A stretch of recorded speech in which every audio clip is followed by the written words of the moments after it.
Keris itu fungsinya adalah sebagai fungsi senjata, tapi juga fungsinya bukan hanya fungsi senjata, tapi fungsi pusaka.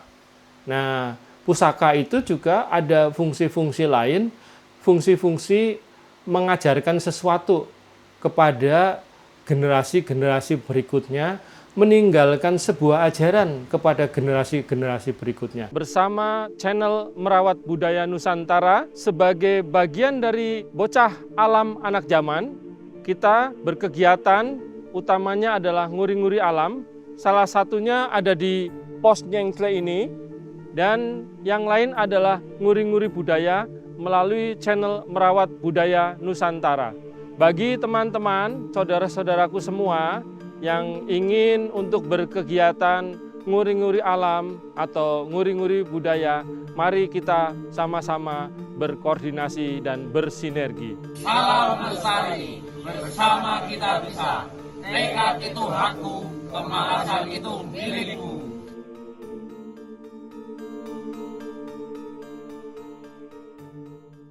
Assalamualaikum warahmatullahi wabarakatuh.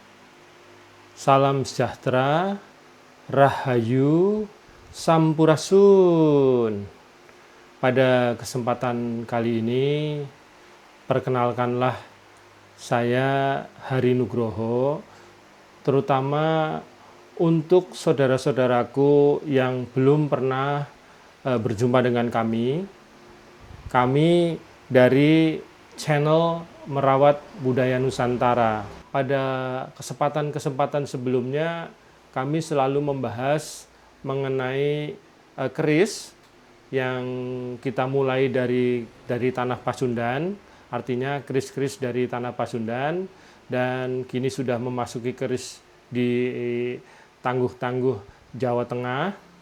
Tetapi pada kesempatan kali ini kami ingin berbincang-bincang mengenai sesuatu yang berbeda, khususnya mengenai sejarah keris, meskipun ini masih sifatnya masih sangat umum. Nah, nanti saya ditemani oleh pasangan saya, belahan jiwa saya, istri saya. Nah, yang mungkin nanti akan bertanya kepada saya kurang lebihnya mengenai hal-hal yang terkait dengan sejarah keris.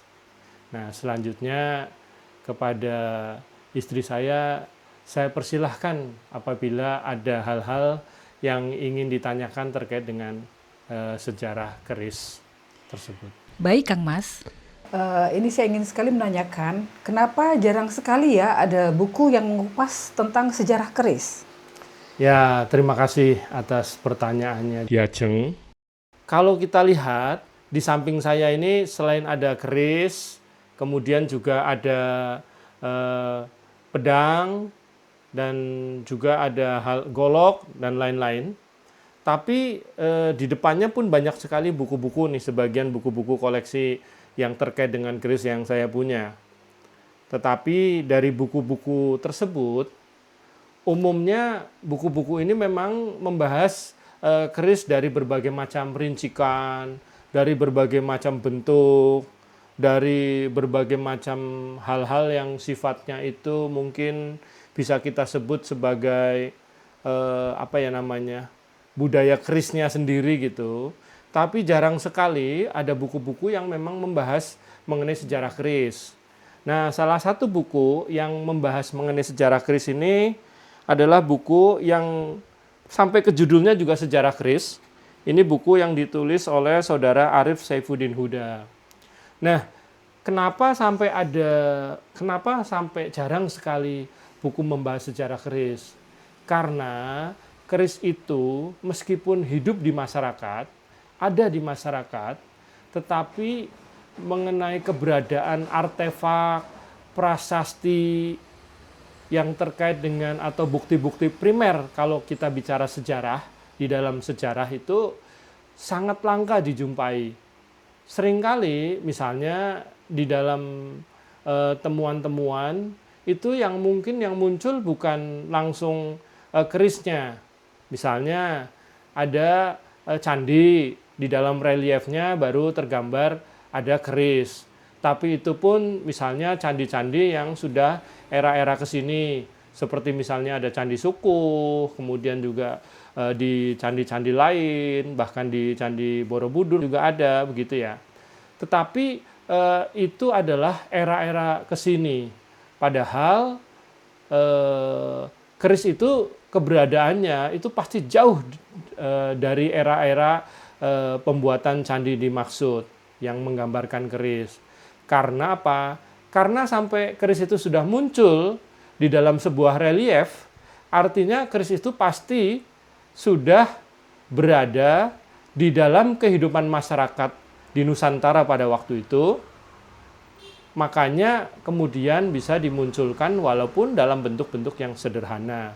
Jadi memang kenapa jarang sekali ada buku itu karena tadi sumber-sumber primernya itu sangat langka yang terkait dengan keris. Kalaupun ada, hanya sumber-sumber sekunder atau hasil-hasil penelitian. Artinya bukan sumber-sumber yang sejaman dengan keris itu lahir. Makanya jarang sekali ada buku-buku yang betul-betul langsung menulis dengan judul sejarah keris. Gitu ya. Dan lain halnya dengan misalnya katakanlah candi, itu kan memang wujudnya langsung ada. Artinya dia memang masih kelihatan dan di dalam prasasti, di dalam apa itu juga didukung misalnya disebutkan prasasti ini dibuat pada tahun berapa, kemudian namanya tujuannya untuk apa, kemudian di situ menyebutkan pada waktu itu raja misalnya membangun sebuah candi dengan tujuan apa. Nah, keris ini sayangnya hal seperti itu sangat sulit dijumpai. Apalagi kita ini kan berada di wilayah-wilayah tropis yang umumnya besi dan sebagainya itu, atau apalagi lontar, kalau misalnya waktu itu dituliskan dalam bentuk lontar-lontar, itu bisa bertahan sekian ratus tahun atau bahkan ribu tahun, rasanya itu menjadi lebih sulit lagi. Kalaupun ada, itu pasti karena ada perawatan-perawatan yang khusus. Jadi itulah mengapa sebetulnya buku-buku keris itu seringkali sangat sulit untuk dijumpai terkait dengan sejarah keris. Tapi kalau dari berbagai macam bentuk, berbagai macam hal, bahkan ada ensiklopedi keris, kemudian yang ditulis oleh Bapak Bambang Harsrinuksmo, kemudian orang-orang dari luar negeri juga banyak menulis tentang keris. Seperti ini terkait dengan masalah buku ini tulisan dari luar, ini terkait dengan masalah-masalah hulu atau deder keris. Kemudian juga buku-buku mengenai rincikan keris dan sebagainya itu banyak.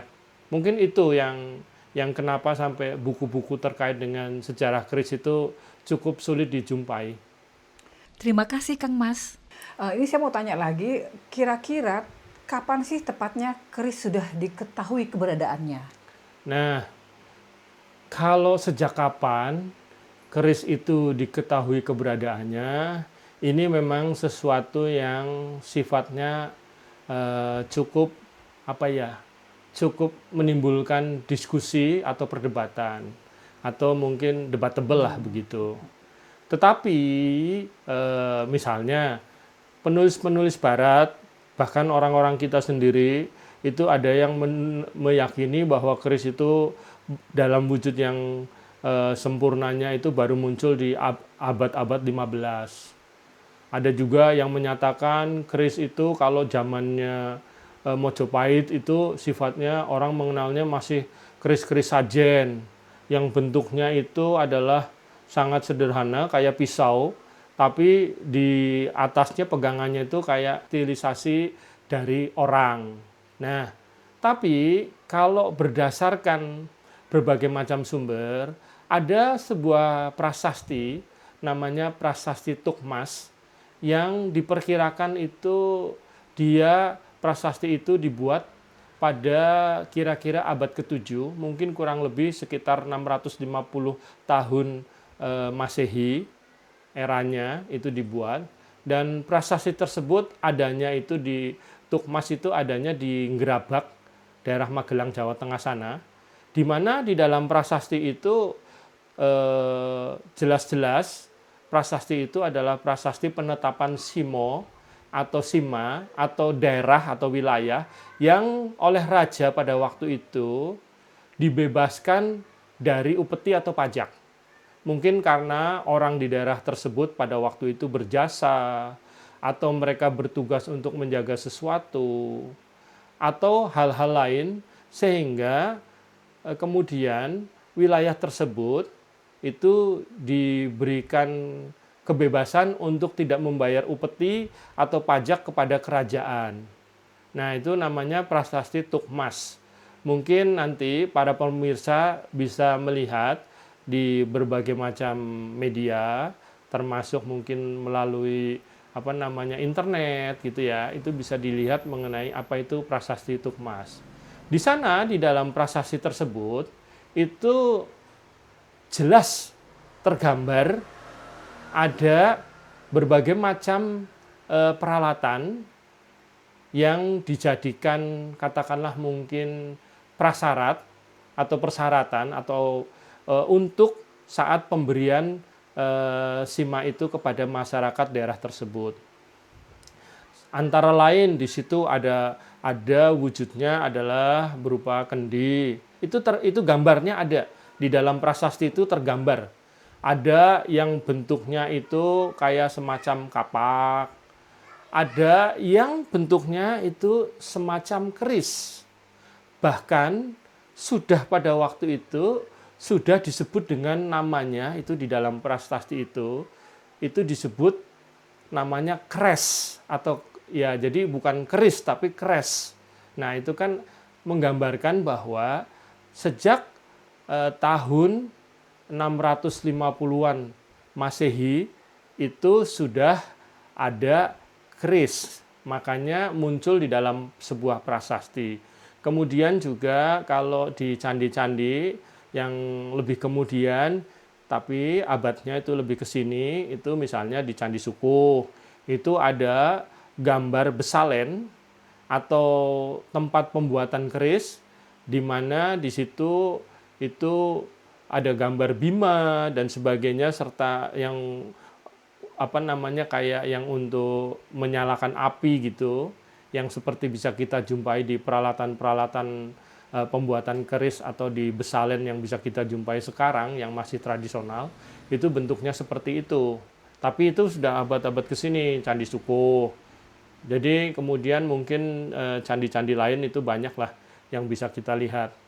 Tapi banyak pihak juga meyakini bahwa sebetulnya keris itu dalam wujud yang masih sangat sederhana itu adalah mulai ada mungkin di awal-awal abad pertama sampai dengan abad ke-5 Masehi itu sudah ada wujudnya keris itu. Hanya mungkin masih sederhana. Tidak seperti sekarang yang bentuknya itu sudah sangat indah dengan berbagai macam ricikan atau detail-detail atau karakteristik dari sebuah keris. Bahkan kemudian dengan pamornya yang begitu indah dan sebagainya, serta juga dengan warangka sebagai sebuah kelengkapan, juga adanya hulu atau deder. Keris-keris awal itu bisa dilihat bahwa itu betul-betul keris, karena kalau umumnya, kalau belati, pisau, itu pasti tidak bisa dipastikan, itu jarang sekali yang menggunakan gonjo. Artinya gonjo itu kayak sebagai pengganjal. Mungkin kalau kita ambil salah satu keris ya. Nah, ini. Nah, ini adalah keris secara utuh. Nah, di bawah ini ada yang namanya gonjo ini, yang buat pengganjal. Nah, jadi kita bisa yakini bahwa keris-keris awal itu gonjonya masih ada yang belum pakai gonjo, mungkin bentuknya adalah mengalami evolusi gitu ya atau perubahan. Kemudian berlanjut dengan gonjo-gonjo yang sifatnya gonjo iras yang nyambung. Selanjutnya pindah makin ke sini, akhirnya gonjo itu terpisah dari bilah dan sebagainya. Jadi kami meyakini bahwa keris itu memang sudah ada sebetulnya jauh sebelum adanya prasasti Tukmas di abad ke-7 tersebut. Mungkin itu yang bisa kami sampaikan. Baik, Kang Mas. Untuk pertanyaan selanjutnya, apakah keris ini merupakan budaya asli bangsa Indonesia? Jangan-jangan nanti ada yang mengklaim milik negara lain.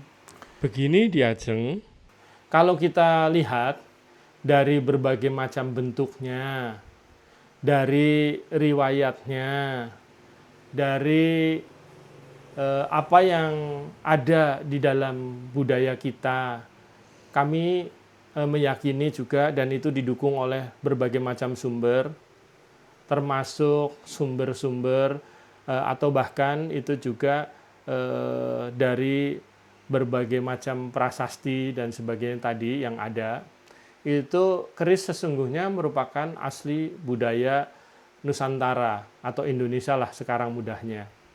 Kenapa saya berani berkata demikian?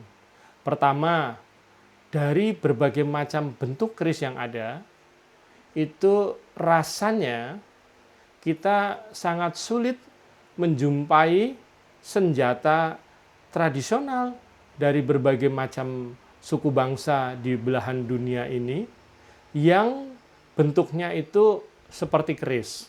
Itu pertama, dari bentuknya. Kedua, keris itu misalnya banyak sejarawan asing, tapi juga diikuti oleh sejarawan kita atau ahli-ahli kita yang kadang-kadang menyatakan bahwa keris itu berasal atau bentuk lain, perkembangan lanjutan dari belati dongson itu di wilayah-wilayah Indochina. Nah, kami sendiri, kemudian juga ada beberapa penulis yang meyakini bahwa bukan, itu berbeda. Kenapa? Karena pertama, belati dongson itu modelnya memang ada pegangannya yang model-model itu gambar-gambar orang dan sebagainya. Artinya ini sama seperti pedangnya Eropa juga seperti itu. Tapi kalau belati dongson itu, cara pembuatannya bisa kita lihat dia adalah dengan cara dilebur, dicor. Atau dicetak lah kalau zaman sekarang itu. Sehingga memang bisa dibuat cukup massal ya kan kalau dicetak. Tapi kalau keris itu dari seni pembuatannya pertama.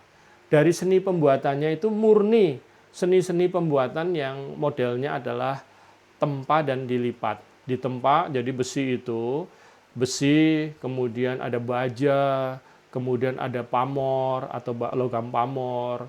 Itu, dan kalau dahulu itu nenek moyang kita, leluhur kita itu membuatnya itu dari pasir-pasir besi yang ada di daerah-daerah sekitar. Nah, itu kemudian dibakar dulu sampai panas tertentu sehingga lebur.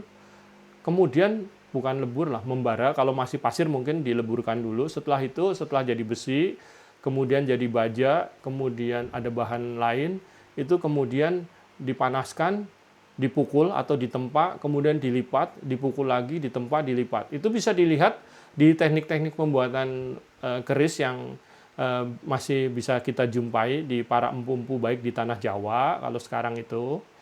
Mungkin saudara-saudara kita juga di tanah Sulawesi, kemudian di Bali yang memang masih sampai sekarang itu masih membuat gitu ya. Itu kelihatan sekali tekniknya dengan ditempa dan dilipat. Artinya dari sisi teknik beda. Kemudian yang kedua yang membedakan lagi sebagai bukti adalah bahwa itu dulu memang dibuat dari pasir besi yang ada di lingkungan tempat tinggal kita sendiri, leluhur kita.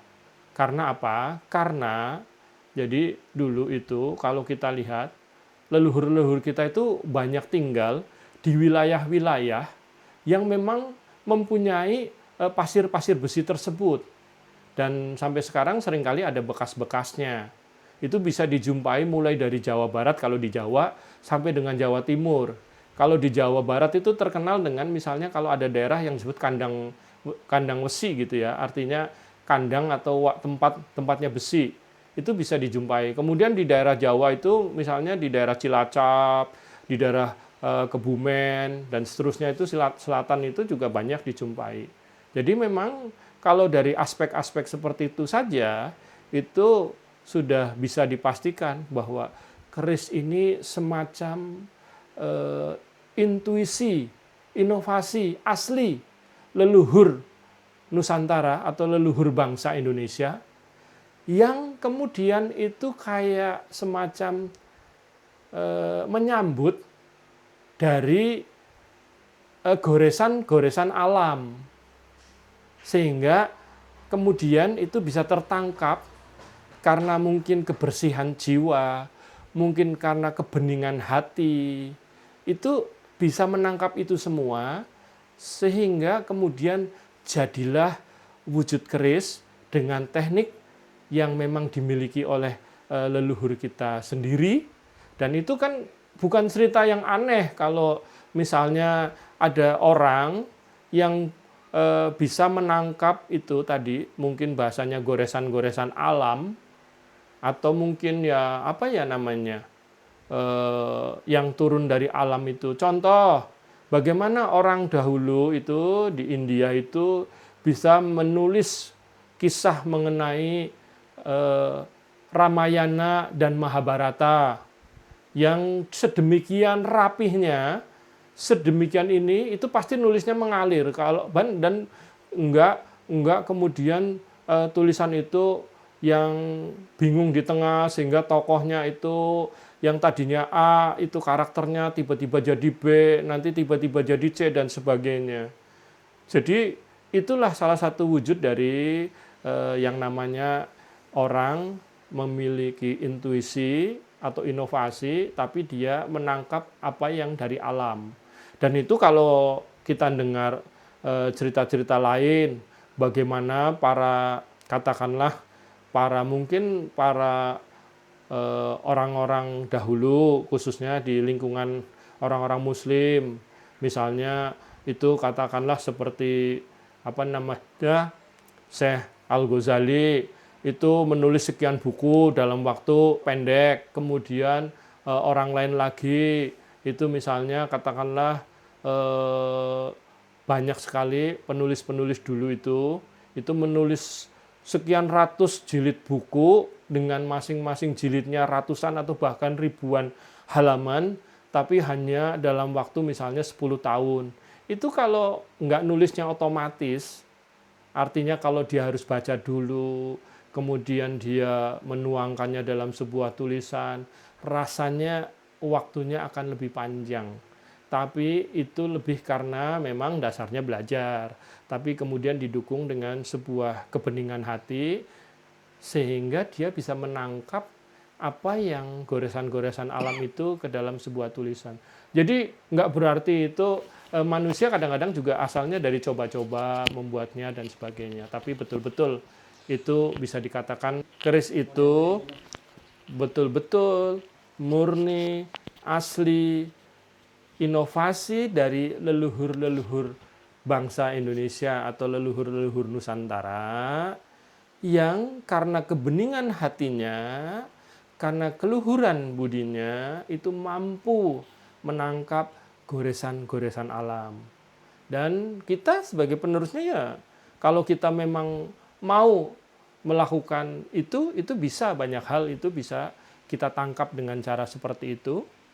Tapi kita juga bisa meneruskannya, gitu. Baik, Kang Mas.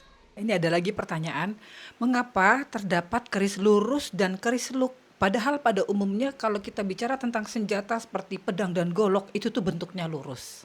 Iya, nah ini saya mau tunjukkan kalau begitu. Ini salah satu pedang sabet ini dari Cirebon. Nih, nah bentuknya memang seperti ini agak lengkung ya, tapi tidak luk, itu kan. Dan lengkung ini kemungkinan karena Cirebon itu sudah pengaruh dari zaman-zaman atau era-era Islam, sehingga bentuknya itu seperti bentuk-bentuk dari pedang-pedangnya Timur Tengah yang agak lengkung seperti ini. Nah, kemudian kalau kita lihat lagi eh, keris, kalau tadi saya sempat menunjukkan kerisnya itu yang apa namanya, yang lurus. Nah, di sini ada keris-keris yang loop. Kalau kita lihat, ini adalah keris-keris loop, ya kan? Ini kan yang tadi Diajeng pertanyakan, kenapa ada bentuknya yang lurus, kenapa ada bentuknya yang loop. Jadi ada banyak versi nih terkait dengan bentuk ini. Pertama, dari sisi bentuk awal keris itu adalah bentuknya lurus. Ini saya masukkan itu.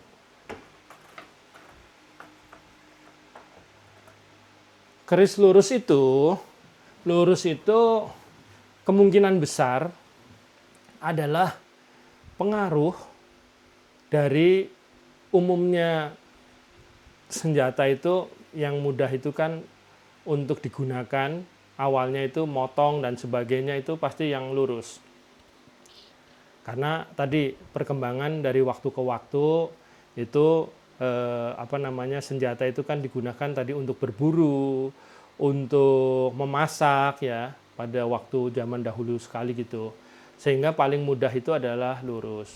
Tapi kemudian pada saat membuat keris itu kan tadi fungsinya adalah sebagai fungsi senjata, tapi juga fungsinya bukan hanya fungsi senjata, tapi fungsi pusaka. Nah, pusaka itu juga ada fungsi-fungsi lain, fungsi-fungsi mengajarkan sesuatu kepada generasi-generasi berikutnya, meninggalkan sebuah ajaran kepada generasi-generasi berikutnya. Khusus yang ini nanti kita bahas di sesi yang lain lah. Nah, tapi dari sisi keris lurus itu sangat dimungkinkan adalah itu stilisasi dari bentuk gunung. Jadi gunung, nah gunung itu kan kalau di kita juga bisa dilihat stilisasinya dalam bentuk tumpeng. Kalau di masyarakat Jawa, Sunda itu kan kalau tumpeng kan juga bentuknya seperti itu ya. Di bawahnya lebar, di atasnya lebih lancip begitu. Nah, keris juga demikian, itu adalah stilisasi dari gunung. Kenapa kok gunung itu dijadikan semacam diwujudkan dalam sebuah senjata pusaka? Ya karena masyarakat kita dahulu itu menganggap gunung itu sesungguhnya adalah sebagai sebuah sesuatu yang memang kita agungkan. Agungkan itu bukan berarti kita sembah, tapi kita memahami bahwa gunung itu mempunyai aspek satu, dia itu sangat berjasa kepada kita sebagai masyarakat agraris, karena dari gununglah itu kemudian datang abu-abu vulkanik yang memberikan kesuburan kepada tanah-tanah pertanian, kepada lahan-lahan kita, dan sebagainya. Kemudian gunung, dari sanalah kita juga bisa mendapatkan banyak sumber untuk sumber kehidupan. Membangun rumah kita butuh kayu, bambu, itu dari gunung. Kemudian binatang buruan, umumnya juga hidup itu pasti di hutan-hutan, di gunung-gunung. Belum lagi air, sumber air itu pasti datangnya itu juga mata airnya dari gunung. Sehingga ada ungkapan gunung itu kalau orang Sunda menyebutnya guru nu ageng atau guru yang tinggi. Ya karena di sanalah biasanya orang-orang kita juga apabila kita ingin mencapai derajat spiritual tertentu, itu banyak yang kemudian bertapa ke gunung-gunung. Dan gunung itu juga memang terbagi menjadi semacam bagian-bagian. Bagian bawah itu umumnya adalah tempat kehidupan untuk yang sifatnya itu golongan-golongan hitam misalnya gitu ya, manusia atau mungkin di luar manusia tapi yang sifatnya masih dalam bentuk golongan-golongan hitam. Kemudian di tengah itu misalnya itu adalah simbolisasi kehidupan manusia yang sudah menjadi jauh lebih baik, jauh lebih sempurna dan sebagainya. Kemudian di puncaknya atau di bagian yang tertingginya, di sanalah tempat tinggalnya para dewa misalnya gitu ya. Kalau di kita itu para dewa dan sebagainya itu tinggalnya di sana. Sehingga gunung itu menggambarkan seperti itu. Makanya gunung itu kemudian distilisasi menjadi sebuah keris lurus. Nah, dalam perkembangannya kemudian kita sebagai orang Indonesia pada waktu itu mungkin itu merasa bahwa pusaka itu juga harus memiliki nilai seni yang lebih. Kemudian dibentuklah keris itu kan awalnya lurus tuh. Kalau kita lihat dari keris-keris zaman-zaman yang kita sebut keris Kabudan, ini hanya untuk membedakan era saja. Ada keris Kabudan, ada keris kesini gitu.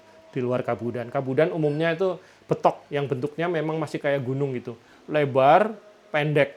Nah, kemudian keris itu akhirnya mulai agak condong. Jadi keris kalau kita lihat ya, keris itu pasti memiliki condongan. Jadi dia itu kalau diberdirikan, contohnya ini ya, kalau kita berdirikan, nih, dia pasti berdirinya ini kan gini, nggak begini, nggak lurus begini, tapi pasti miring begini, karena ini kadang bawahnya kita luruskan, tapi ini pasti miring ke kiri. Nah, kemudian kalau kita lihat tadi, itu orang leluhur kita itu kemudian menyadari bahwa dengan keris itu dimiringkan, itu mempunyai ada beberapa yang menganggap itu maknanya adalah dia itu atau keris miring atau condong leleh itu dia ada yang beranggapan dia menjadi untuk senjata tikam itu lebih mantap begitu untuk senjata tikam.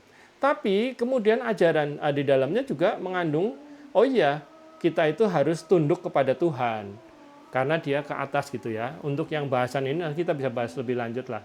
Nah, dari keris luk itu yang belok-belok itu kemudian adalah wujud dari penghormatan bangsa kita dulu, penghargaan kepada, katakanlah kepada naga, kepada ular besar. Itu juga bisa diartikan demikian. Karena waktu yang lalu-lalu di episode sebelumnya saya pernah mengatakan bahwa naga di Jawa itu bentuknya awalnya adalah seperti ular gitu. Jadi nanti ada yang ular itu sedang diam, kalau ular kemudian ada yang ular itu sedang berjalan. Kalau ular berjalan kan begini nih, ya kan, kelok-kelok gitu kan. Itu keloknya nggak terlalu. Nanti ada lagi ular yang sedang berenang, itu keloknya lebih lagi. Jadi fungsi kelok itu juga ada yang mengatakan bahwa itu asal-usulnya dari stilisasi seperti itu. Tapi itu sebetulnya juga sebuah ajaran bahwa keris itu dengan lurus itu langsung tertuju kepada Tuhan. Tapi di dalam perjalanan kemudian kita menyadari bahwa untuk menuju Tuhan itu tetap kadang-kadang kita itu nggak bisa berjalan langsung lurus tabrak semuanya. Tapi itu pasti di dalamnya ada lika-liku kehidupan yang kadang belok kanan, kadang belok kiri, dan belok kanan, belok kiri. Itu mengajarkan kepada kita untuk selalu hati-hati, tapi kembalinya tetap ke tengah. Karena ujungnya, garis tengahnya tetap ada. Dan pada titik akhirnya berjumpa di ujung atau di pucuk saat kita nanti berakhir kehidupan, harapannya adalah kita kembali ke titik tengah. Jadi keris luk, keris lurus itu juga ajaran. Nanti kita bahas lebih lanjut mengenai berbagai macam ajaran yang ditampilkan oleh para leluhur. Tapi awal mulanya lurus adalah stilisasi dari gunung yang memang sebuah keagungan. Kemudian belok itu stilisasi dari naga, karena di dalam kisah-kisah juga banyak bagaimana naga itu kemudian misalnya kisah naga baru kelinting. Kisah siapa lagi itu yang harus berusaha untuk diakui oleh orang tuanya, itu juga harus menggulungkan badannya yang dalam wujud ular besar itu untuk mengelilingi sebuah gunung. Itu banyak cerita-cerita seperti itu. Sehingga itu mengajarkan bahwa untuk sampai berjumpa kepada Tuhan itu betapa sulitnya, sampai gunung pun kalau bisa harus dilingkari. Nah, oleh naga. Sehingga dari dulu untuk menuju Tuhannya, kadang orang harus menyepi ke puncak gunung, tempat yang sunyi, tempat yang wingit, atau tempat-tempat suci berupa tempat-tempat peribadatan berbagai agama atau keyakinan. Sehingga keris lurus dan keris luk itu menggambarkan gunung dan naga atau ular. Mungkin demikian. Baik Kang Mas, terima kasih atas penjelasannya. Barangkali kita cukupkan dulu pertanyaannya dan sekali lagi terima kasih. Oke, demikian untuk sementara pertemuan kita kali ini kita akhiri dalam konteks kita bicara semacam sejarah keris, tapi dalam versi yang sangat ringkas.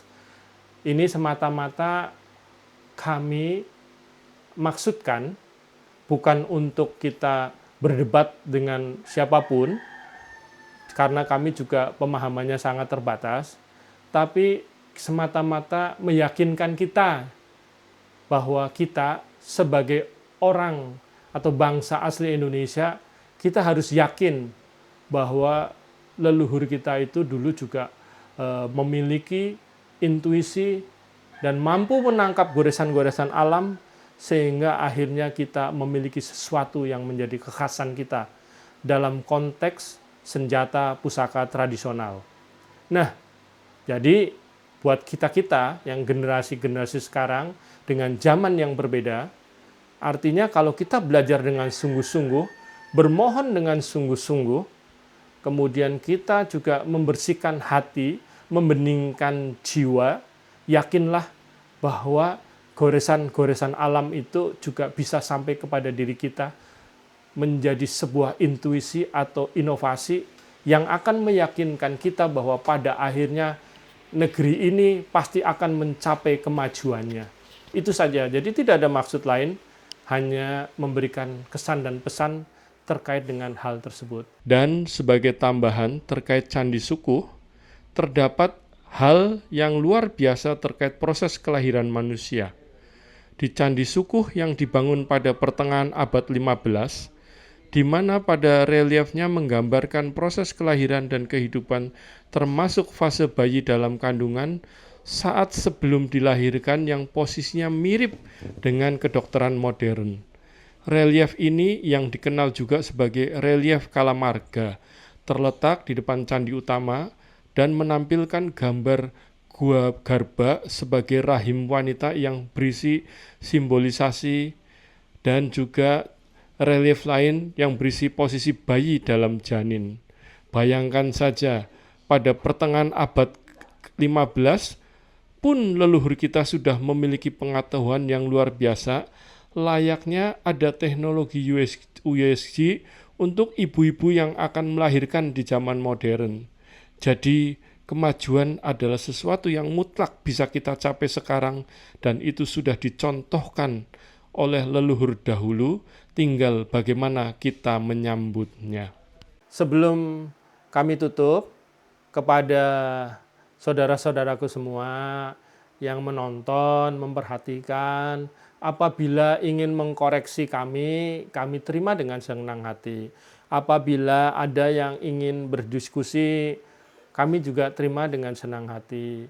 Apabila ada yang istilahnya mungkin ya mau bertanya atau mengenal lebih jauh juga silahkan. Semoga pertemuan ini menjadikan kita menjadi lebih bersatu sebagai sebuah bangsa. Terima kasih sekali lagi. Wassalamualaikum warahmatullahi wabarakatuh. Salam sejahtera. Rahayu Sampurasun.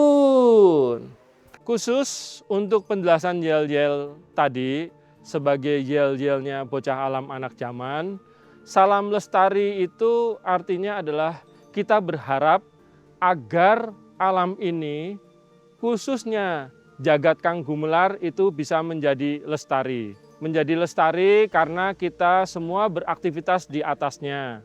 Kita beraktivitas di dalamnya. Jadi kalau alamnya yang rusak, yang pertama ikut rusak atau kehidupannya hancur adalah kita sendiri. Itulah maka kita mengucapkan salam lestari. Bersama kita bisa, karena kami menyadari bahwa untuk bisa menjadikan alam lestari itu memerlukan kerjasama semua pihak. Kami adalah bagian dari kecil dari semua pihak yang bisa menjadikan alam ini lestari. Kemudian tekad itu haku, itu artinya kami sebetulnya sedang mengajak diri kami pribadi, segenap pikiran kami, segenap rasa kami, segenap batin kami, segenap hati kami untuk bisa hadir menjadi satu guna menguatkan diri, menguatkan tekad untuk nguri-nguri alam dan budaya. Sedangkan kemalasan itu milikmu itu sebetulnya bukan kita sedang membicarakan orang lain yang malas, bukan. Tapi itu adalah bagian dari kami yang ingin bagian kemalasan itu kami buang jauh-jauh, kami hindarkan jauh-jauh. Sehingga yang muncul adalah segenap tekad untuk melestarikan alam maupun melestarikan budaya. Demikian penjelasan mengenai yel-yel tadi. Terima kasih.